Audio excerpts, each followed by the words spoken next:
They met long ago, a boy in school and his teacher. But close in age, they spent most of their time not learning history, but talking about music and fucking around. Years later, and still not particularly grown up, they're trying to relive those nerd out sessions. Please humor them, or don't. Hi, I'm Sean. I'm Andy. Welcome back. Yeah. So this So was what are we talking about this time? well, this is a really personal one.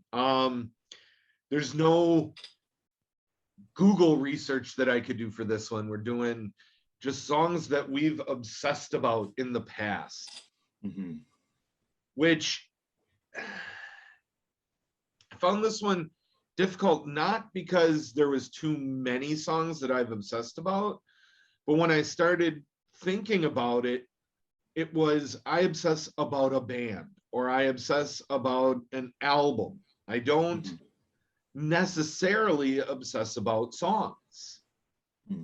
That said, I definitely found more than 5 that I've obsessed about, but I also, I'm going back through 40 years worth of music memory here.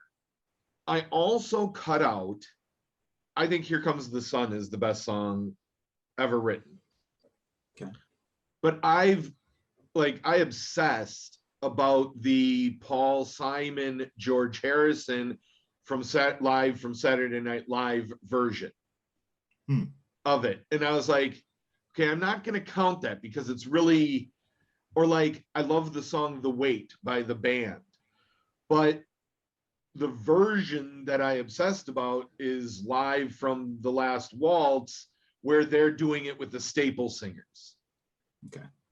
And so I was like, okay, these one-off live things, I'm not going to include. I may have obsessed about them, but I did obsess about the song, but it's really, I only obsessed about that one version of the song.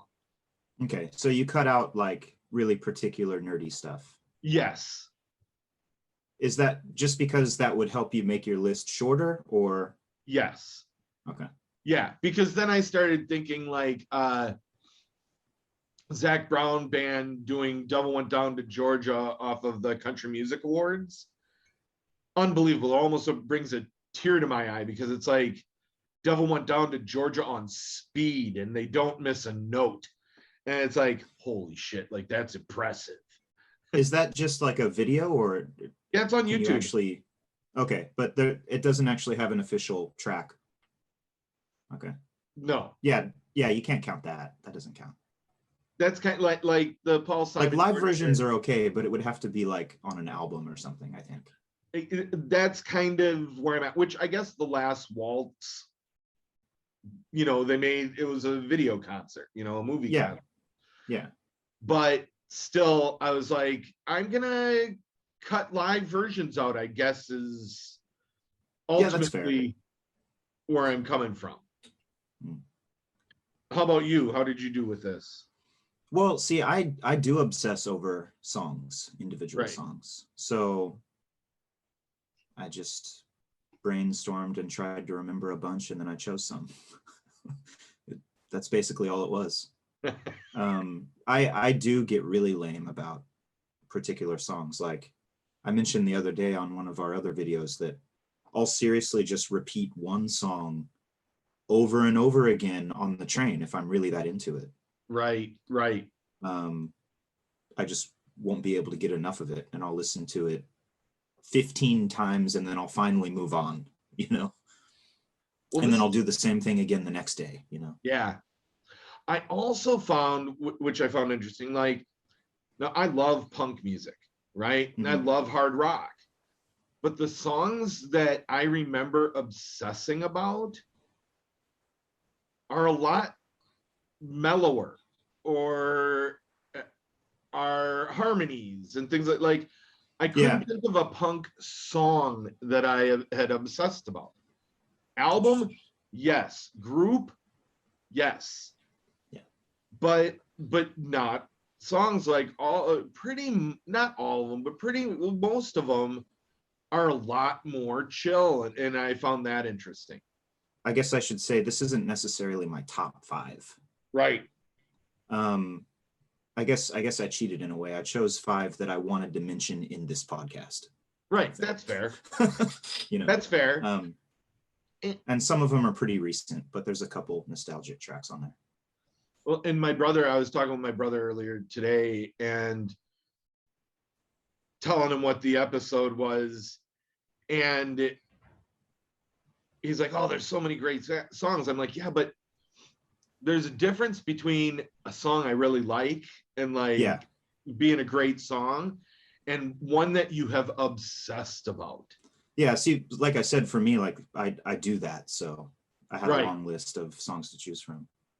But then we were remembering, and it was more me remembering for him, like songs that I remember him obsessing about because he's my younger brother. Yeah.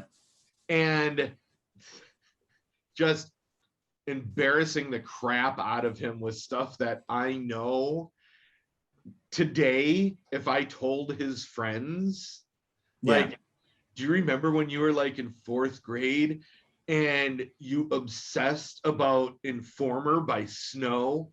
I mean, I have a ton of embarrassing ones too, but I didn't go back that far for that reason. I mean, why would I sit here and be like, oh man, when I was in elementary school, Semi-Charmed Life by Third Eye Blind. Like, why would I do that to myself? I just did though. You did.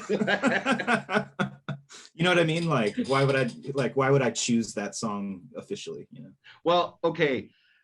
I'm gonna start because this is a great segue. Okay. For probably the first song I really remember obsessing about.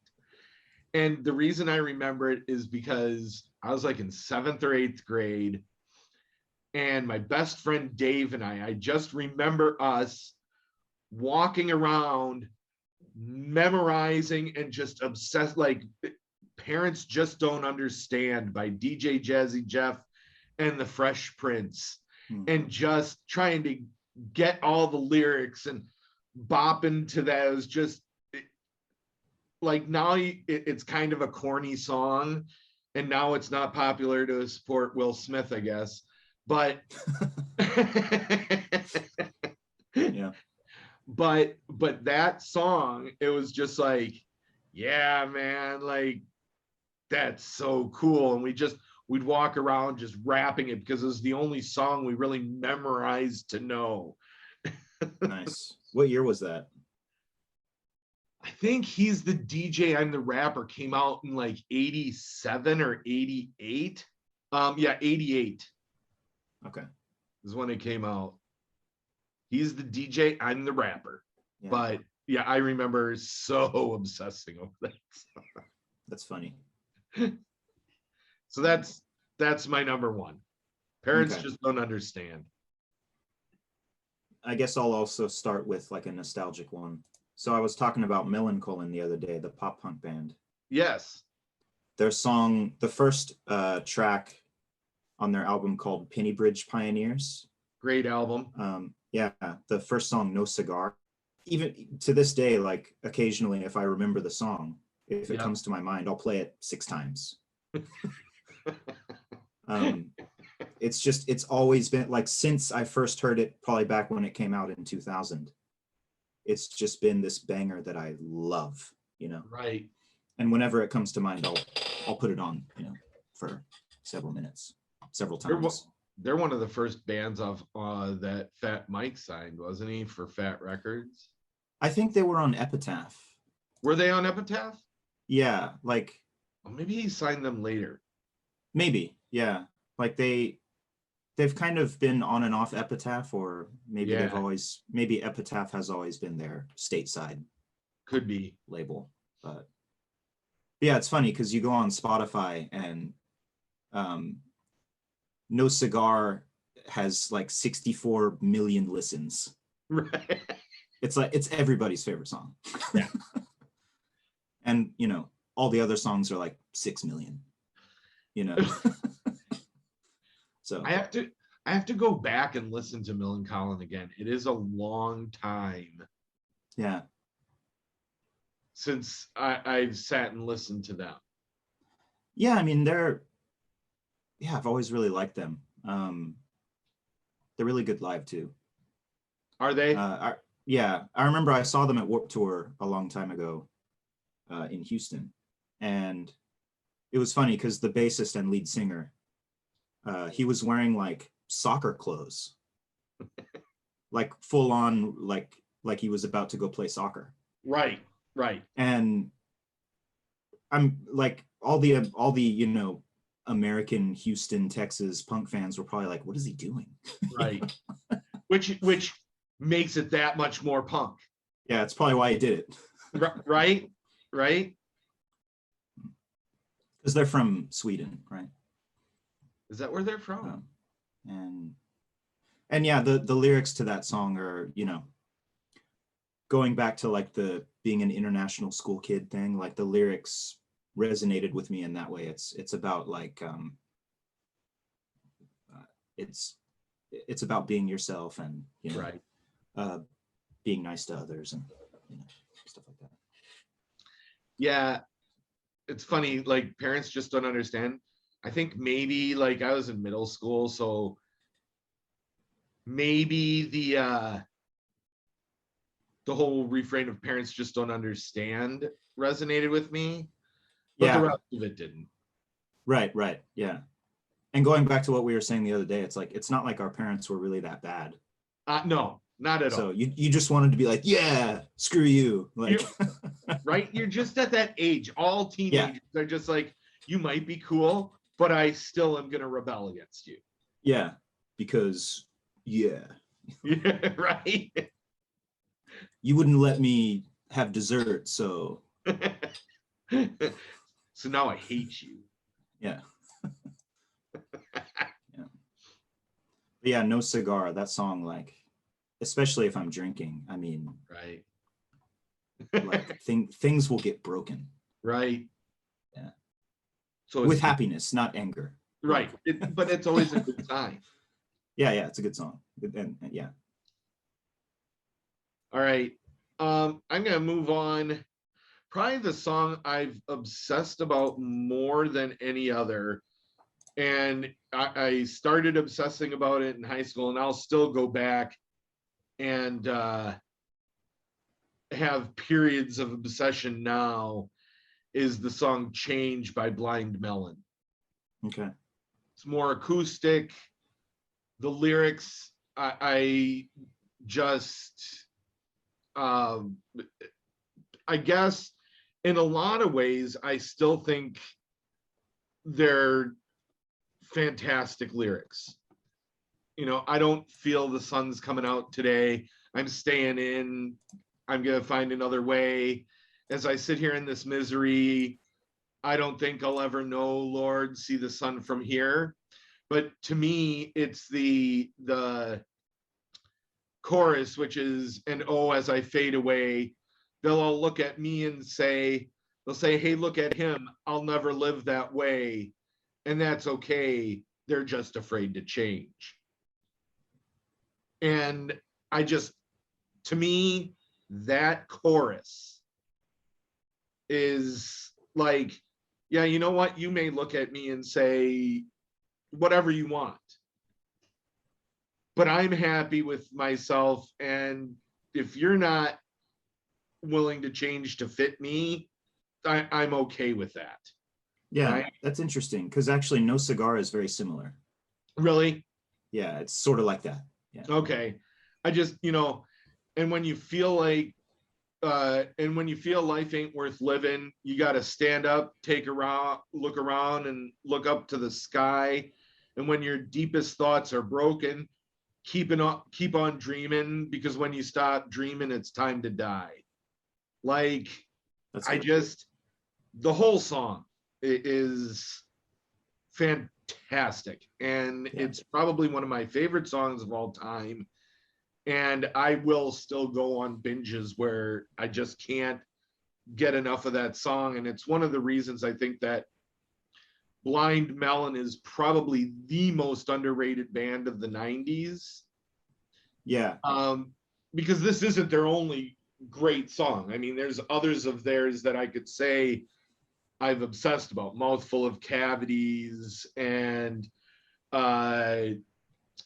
Tones of Home. You know, they're known for No Rain, which kind of became kind of this gimmicky thing, but it's the same message. Like, be comfortable with who you are, and you know, that's when you'll blossom. And I'm usually not too much of a lyrics man, but this song, I love the musicianship. It's just such a great song.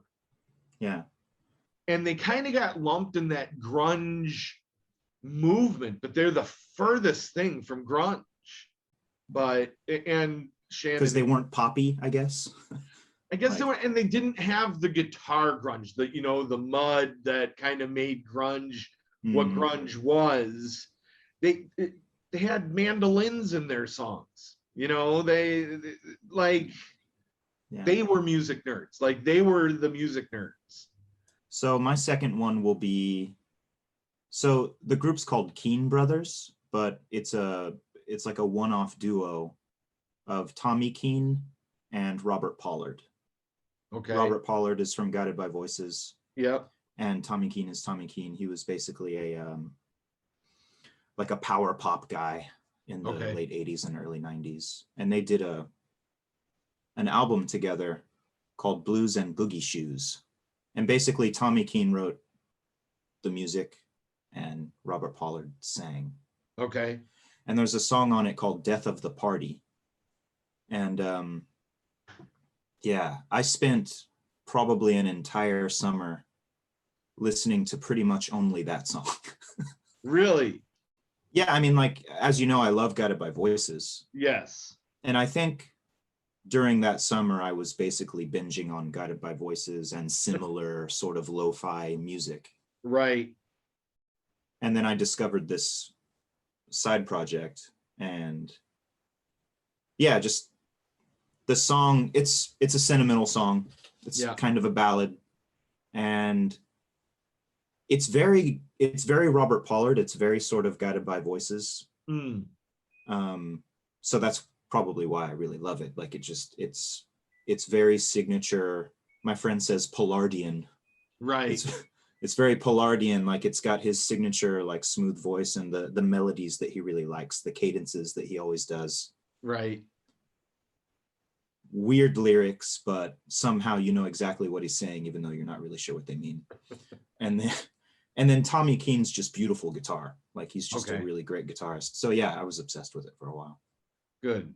And I found a live version on YouTube once. I used to watch it all the time. The video was really poor quality. It was just like somebody's cell phone or something. Yeah. But the performance was awesome. And I used to just watch it over and over again. Like, yeah. So that was another song I obsessed over. Well, I just put it on my list on my phone because. Yeah, definitely check out that album. Because, like, even if you don't ever really become a huge fan of Guided by Voices. Right. You might like this album because, you know, they recorded it properly. Yeah. Tommy Keane is probably a little more strict in terms of, like, quality.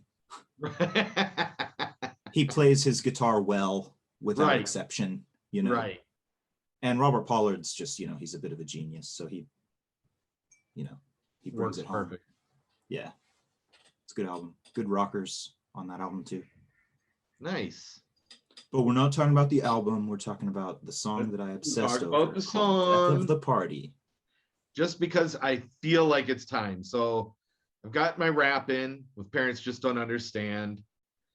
Blind Melon Change. And it's about time I finally brought it up. You've been waiting for it. I've got to go with a Fish song. Oh, I was excited. I thought you were going to say Less Than Jake or something. No. Sample in a Jar off of Hoist. It's like this kind of, it's a very Fish kind of poppy song, but when it goes into this chorus, there's this, you just hear the guitar start fuzzing in, and then it just hits this huge like note to bring in the chorus. And you're just like, it just builds, and you're like, yeah, right there. That's what I want.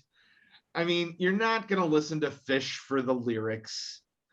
Oh, really? Yeah, Fish, their lyrics are really to make the vocals make certain sounds so that they're a different instrument.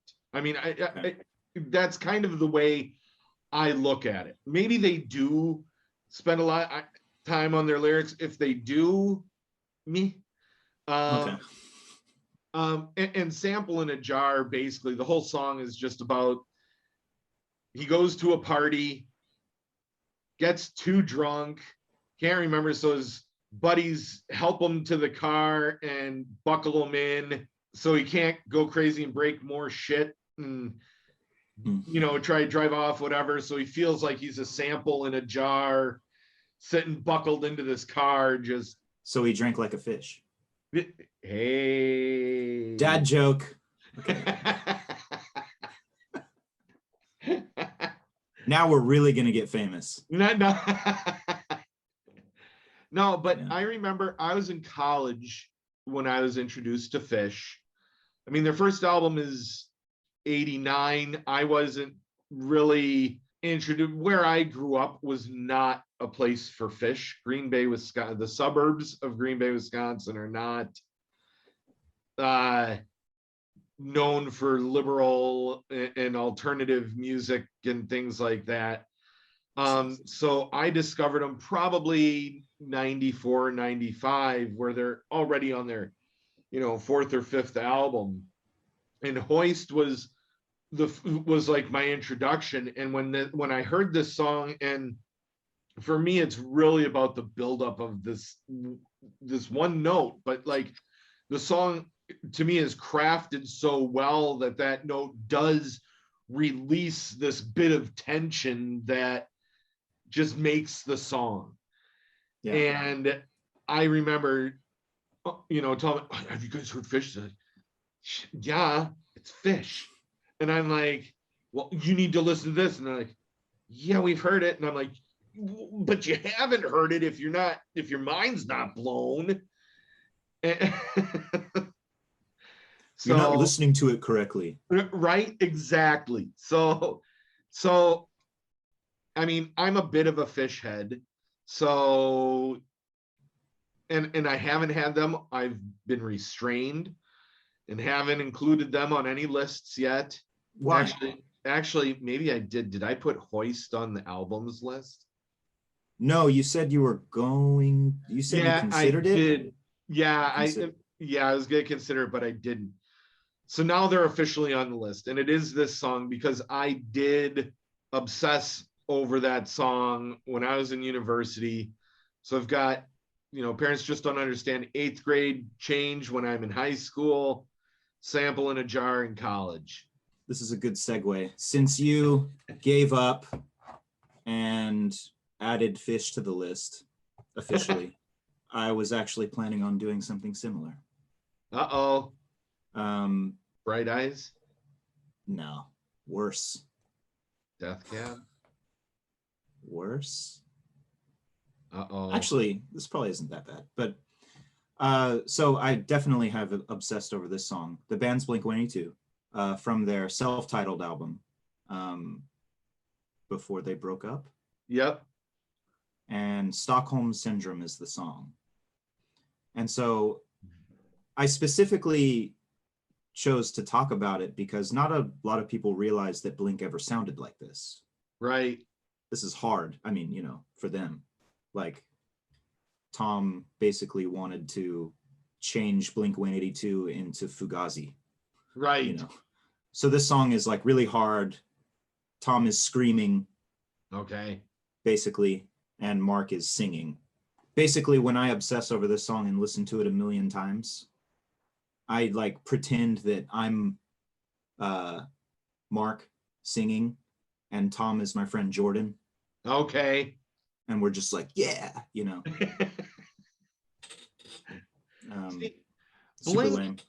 Blink is one of those, I think, really polarizing groups. Mhm. I don't think they get, I can't say that. I was going to say they don't get enough credit, but they do. I mean, they're one of the best selling pop punk bands ever. Yeah, they're not underrated. I mean, they're very famous. Yeah. Yeah. But I think that people who are into punk, like, yeah, sellouts, fucking Blink 182. Like, I know my brother calls them stink. That's funny. That's funny. That's my brother be like, yeah, I was listening to some stink the other day. He calls them stink, but he was listening to them the other day. Okay, Right. cool story, bro. Cool story, bro. Yeah. But I personally, I love pop punk. Yeah. So I have never had a problem with Blink 182. Yeah, and the thing is, you know, I was talking to a friend about them once, and it's not like I would ever try to get somebody to like Blink 182, like, because I kind of get it. You know, if you don't like it, I kind of know why, you know. Right. But I was telling him, like, you've only heard the singles. Like, Right. when I say Blink 182, you think of those naked kids running around the street. Yes. Or you think of like all the small things where they're mimicking boy bands, right? He's like, yeah, stupid. I'm like, forget the singles. Right. They're a good band, you know. Well, and especially this self-titled album, no, like most people, only the fans really know that sound exists, you know. Right. They made a hard album. And if you listen to the earlier stuff before, like Cheshire Cat and Buddha, that's also very different. That's more straight ahead punk. It's not as poppy as Enema of the State and, you know, the other ones. It's I thought you were gonna go emo on me. I'm still waiting for it. I considered Bright Eyes.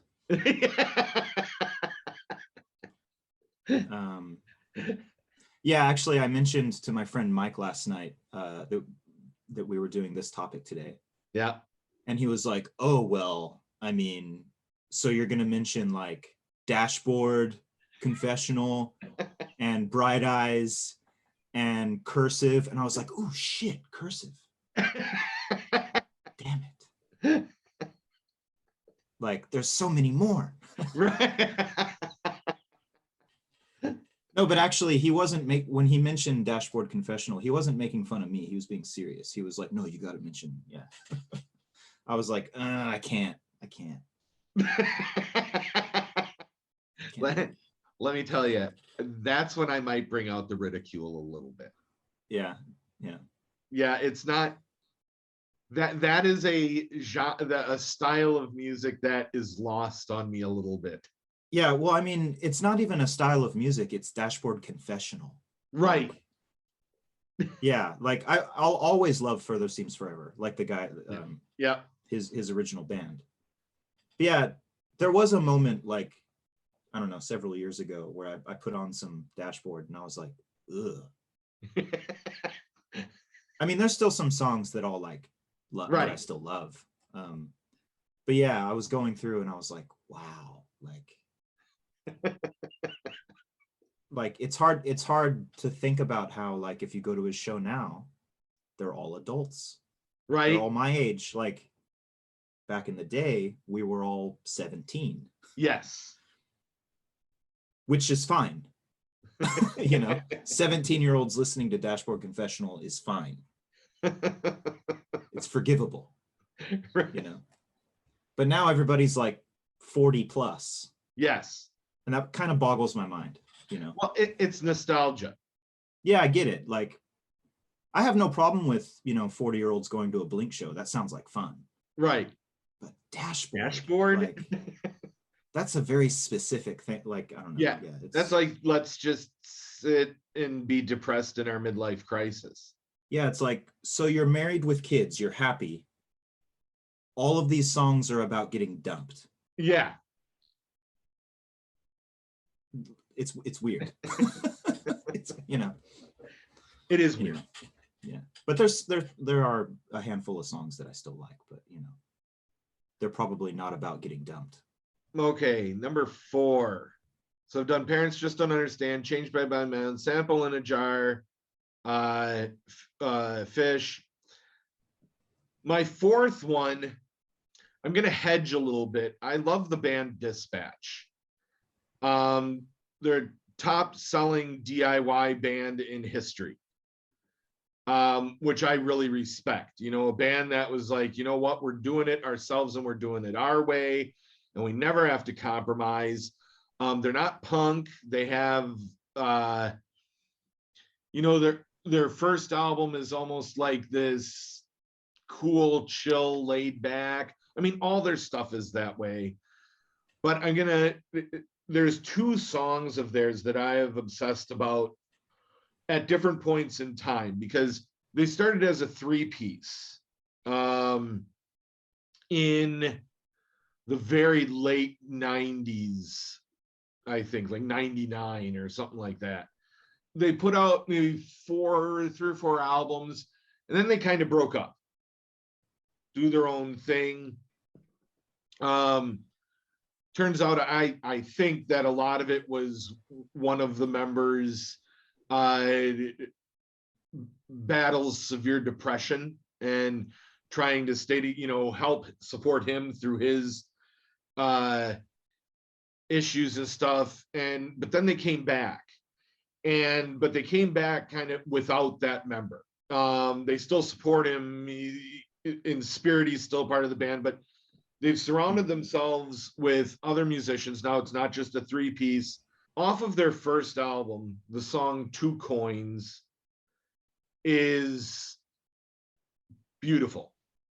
It's just guitar and vocals.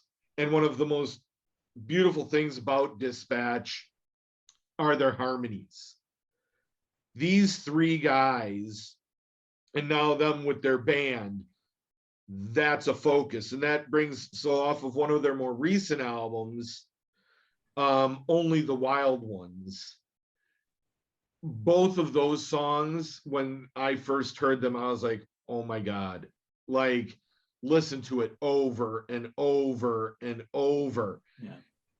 And I'd probably pick 2 Coins as the better, like, one I obsessed about more. I guess when it dawned on me that it was just generally a great song is my brother is very much a music snob. Okay. Like, I think we're music snobs, but I also think we're music aficionados. Like, we're fairly open-minded to listen to different genres and different stuff. Yeah. My brother is like, no, it's rock from the 90s. Okay. And but I remember, is it being a snob, or is it just being stubborn? Well, I think a little bit of both. Or are they the same thing, I guess?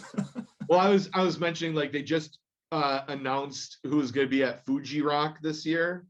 Mm-hmm. And I was like, Jack White's going to be there. He's like, meh. And I was like, what about, like, Japanese Breakfast is going to be there? Fontaine's DC is going to be there.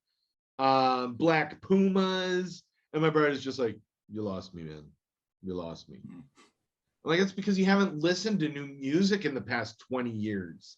I was playing Dispatch in the car, and my brother, he's not very vocal about things. He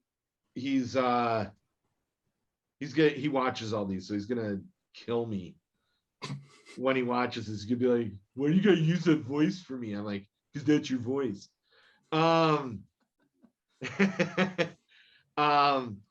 Like, it kind of validated it for me when the song 2 Coins came on. My brother's in the back seat. He's like, hey man, what's this song?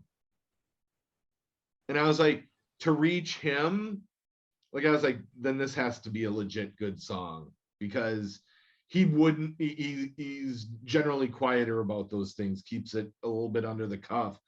And he's like, what's this song, man? And he's a Dispatch fan. We went and saw him live. Like, he's one of the few people who will go to see Dispatch with me. And, you know, I love him for it. But I obsessed about that song. And it's a sweet song. The harmonies are fantastic. The lyrics, a little weird, but whatever. Very good song. So Two Coins by Dispatch, I think, wins over Only the Wild Ones. But if you're listening, you should listen to both. The fourth song I chose is by Cloud Nothings. Okay. It's called Now Herein. It's the first song on their album called Here and Nowhere Else. And basically, I'm kind of fuzzy on like years, but I guess it was like around the 2013 to 14 time. I was really busy. Basically, all I was doing was playing music. If I was listening to music, I was listening to stuff that I already knew. Right. I wasn't really discovering anything new. I was listening to stuff that I knew on my way to go play, basically. Like that was my life. Right. But then I randomly came across Cloud Nothings. It was like the first new thing that I had discovered in a really long time. And they immediately became my favorite band. Like I had this new favorite band. I was so excited. And they have like some lo-fi stuff, which I love. Yeah. And then they have some pretty well recorded, just kind of poppy indie stuff, but then they have some really hard stuff as well. Right.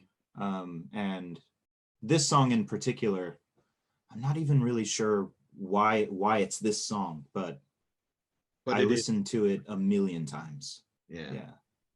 And when I saw them live in Tokyo, when they played this song, like I just went crazy. Yeah. It's really good. Like it's a great album opener. Right. And it just jams, and the drums are really fast and awesome. They're a good band. Yeah, you recently introduced them to me, probably maybe just a few months ago. Yeah. I think. Yeah. And I tried to download all their stuff. I haven't really gotten heavy into them, but as far as newer music goes, yeah, it's good. They're a good band.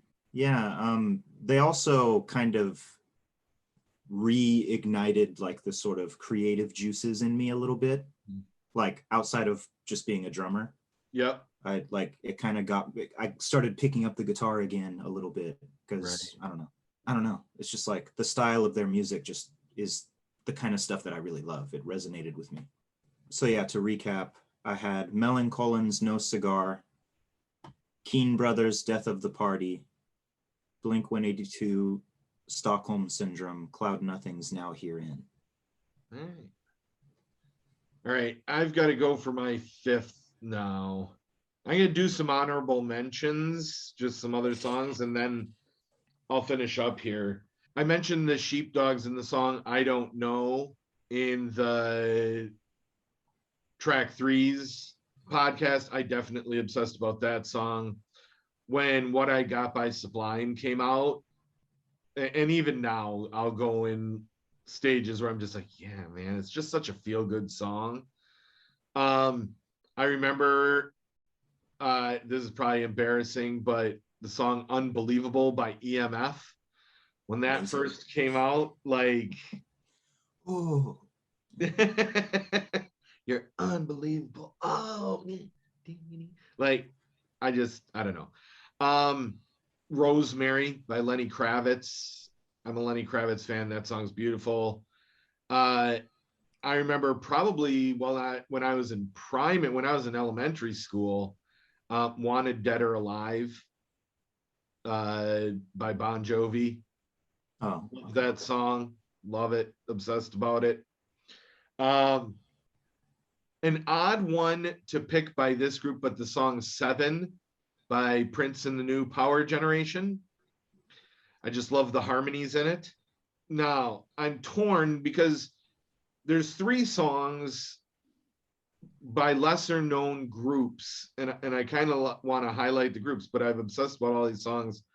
There's a group called Current Swell, kind of a surfy, beachy group. They have a song called Young and Able that I obsessed about when it first came out. and then totally different, but a bluegrass band called Trampled by Turtles, and a song Ain't No Use in Trying. I obsessed about that first time I heard that, but I think my fifth one, to get down to it, is going to be the song Jackson Station by the Band of Heathens. Okay. I discovered the Band of Heathens not quite 10 years ago, 8 or 9 years ago. They're band out of Houston, or out of Austin, Texas. And what it was 3 solo artists, Colin Brooks, Ed Jurdy, and Gordy. Can't remember Gordy's last name now. But so they were 3 solo guys on the Austin circuit, and they got together and they do Americana, I guess is the genre. To me, it's just pure awesomeness. I have every single one of their albums. I don't think they've ever done a bad song, but the first time I heard them was a live version of the song Jackson Station, and it was off of Austin City Limits. And it's just kind of a mid-tempo song, but they harmonize so well together. They're just well-crafted rock tunes, but I guess because they're not hard rock or whatever, now they're Americana. Oh, okay.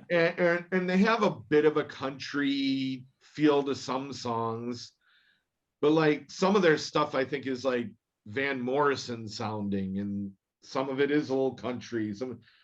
But Jackson Station, just there's something about it. The harmony in the chorus is fantastic. They each take a verse that, like when you hear other stuff and you hear maybe some of their solo stuff, you feel like, oh yeah, he wrote that verse, and they each take their verse and it fits them. Okay. And it's just a phenomenal song, and it's how I got into the Band of Heathens, and they're probably in my favorite 5 bands of all time. Like, yeah, Beatles, Zeppelin, and now Band of Heathens. Like maybe even the top 3. Like they're up there. I can't say enough about the Band of Heathens. But what about Talking Heads? I thought they were. I do like Talking Heads. Maybe I'm misremembering, but I thought you said that they're like almost your favorite band or something. They're up there. They're up there. That whole, yeah, that Talking Heads, like Talking Heads, B-52s, I could listen to that a lot. But no, like Band of Heathens, I can't get enough of them. Every song is good. Cool. I need to check them out. I don't know anything about them really. Ooh, I'll have to. Like I've heard the name, but that's it. Right. Yeah, they're fantastic. Do they still do their solo stuff, or? So Colin Brooks left the band. I don't know why, but he left the band, I think, after their 3rd or 4th studio. The other thing about the Band of Heathens that I love is their first 2 albums are just live recordings from bars in Austin. Oh, okay. But they're all original songs on the 2. Like, what band has the nuts to say, hey, you know what? We're going to do an album, but just record us live of all new songs. Right? Like, that's how we're going to introduce ourselves. Our third album will be our first studio gig. Right? That's cool. It's cool. It's and everything they've put out since, and now what they've been doing, they not their most recent album. Well, no. So their most recent album, they've been doing this thing because of COVID, where they're just doing live stuff, but it's all covers of stuff. So they've just put out an album of that, Then they had a studio album before that, and then before that, they just redid their favorite Ray Charles album. That's pretty cool. And just redid all the songs. And they're just fantastic. I just love them. So I don't think they're doing solo stuff anymore. Colin Brooks might be, but I haven't been able to find any. I see. When they did their first studio album, the third album, was there any sort of backlash? Like, oh, it sounds too studio clean or something?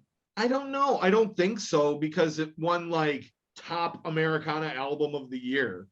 Okay, like so people were ready for it. Yeah, every album they put out is like the top of the Americana charts. Okay. Like, but you got to like that style of music, I guess. But there's something about Band of Heathens. They don't have a bad song. I could just sit and listen to them forever. Cool. Yeah. I'll definitely check them out. Yeah, I'd be interested to see what you think, because I don't think it's necessarily your style. Okay.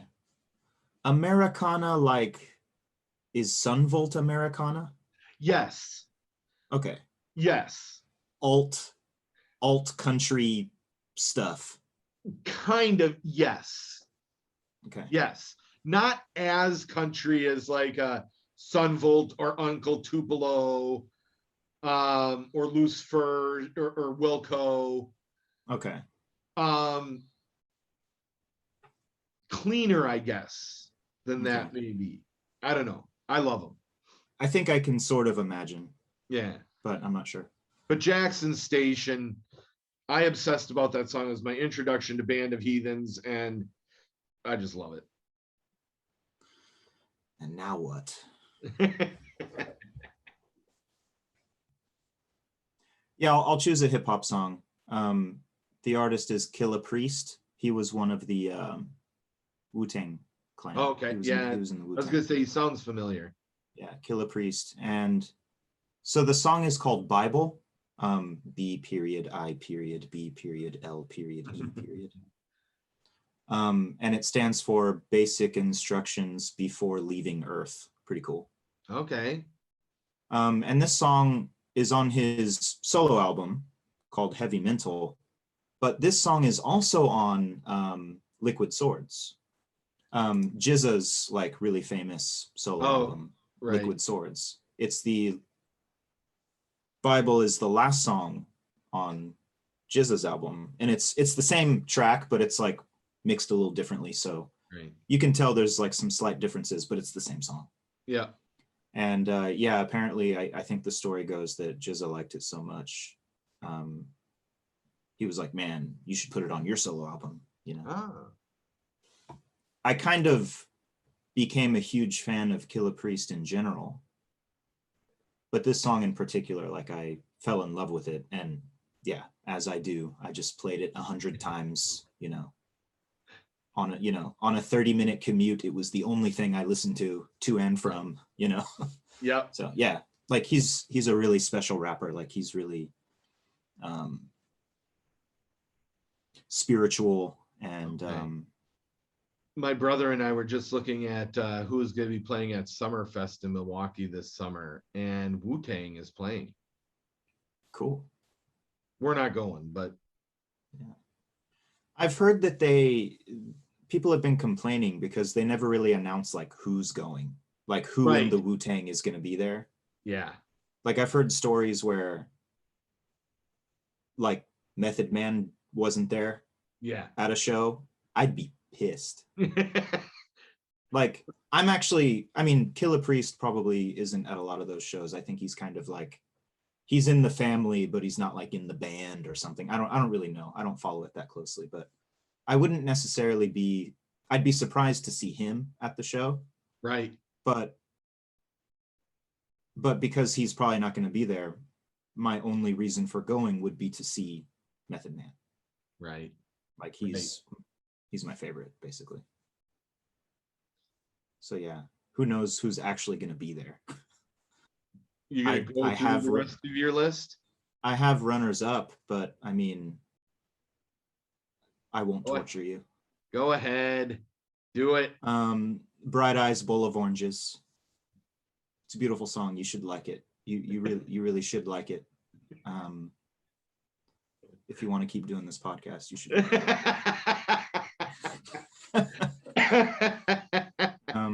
It's actually not that long. I kind of I stopped after a little while, because I knew that it would just get too long. Right. I did add a Cursive song after speaking to Mike last night. A Gentleman Caller by Cursive. Okay. And I have a Jimmy Eat World song on here. Have you heard their album called Chase This Light? Probably not. It's a more recent one. Okay. But they have this song called Here It Goes. And it's amazing. Jimmy Eat World basically wrote a cheesy radio pop dance song.